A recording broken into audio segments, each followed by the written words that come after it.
बताओ जरा।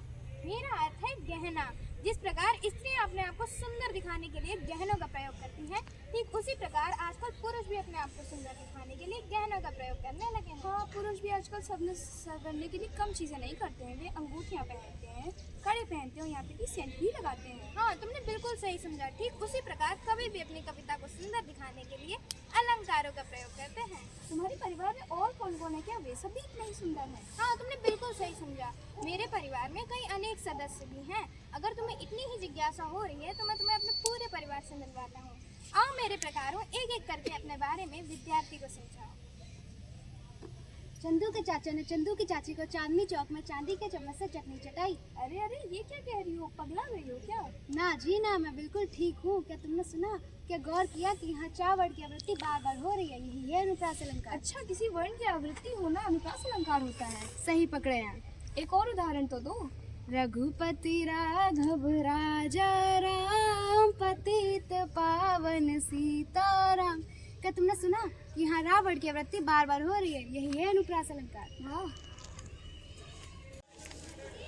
अरे अरे, मुझे तो कोई पूछता ही नहीं है। अरे हमने तुम्हें कब नहीं पूछा। जब किसी काव्य पंक्ति में एक शब्द बार बार है पर हर बार उसका अर्थ अलग अलग हो, वहाँ मैं यमक अलंकार होता हूँ। थोड़ा विस्तार से तो बताओ। काली घटा का घमंड घटा। काली घटा घमंड घटा, ये क्या है? पंक्ति में घटा शब्द 2 बार आया है। पहली बार उसका अर्थ है बादल और दूसरी बार उसका अर्थ है कम होना। एक और उदाहरण तो बताओ। 3 बेर खाती थी वह 3 बेर खाती है।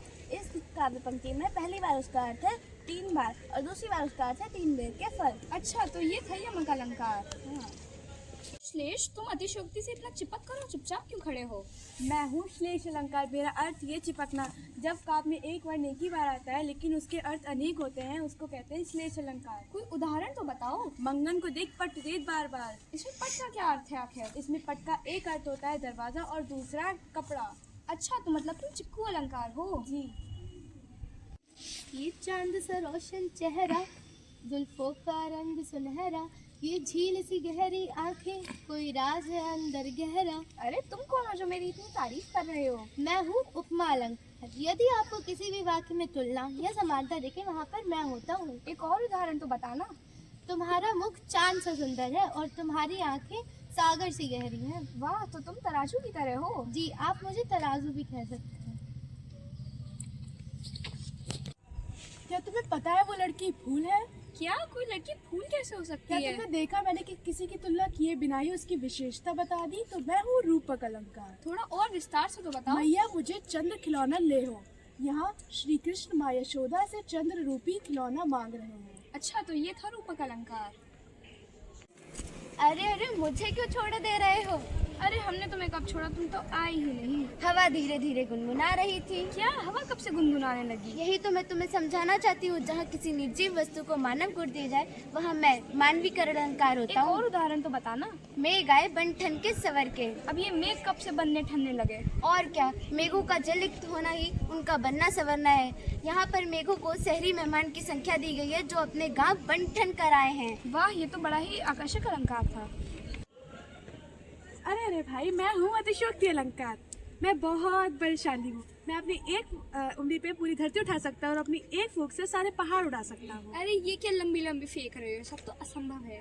अरे मैं तुम्हें यही तो बताना चाहती हूँ, जब वाक्य में किसी बात को अधिक बढ़ा चढ़ाकर बताया जाए तो वहाँ अतिशयोक्ति अलंकार होता है। कोई उदाहरण भी तो बताओ। हनुमान की पूंछ में लगन न पाई आग, लंका से गृह जल गई, गए निशाचर भाग। आखिर इसका अर्थ क्या है?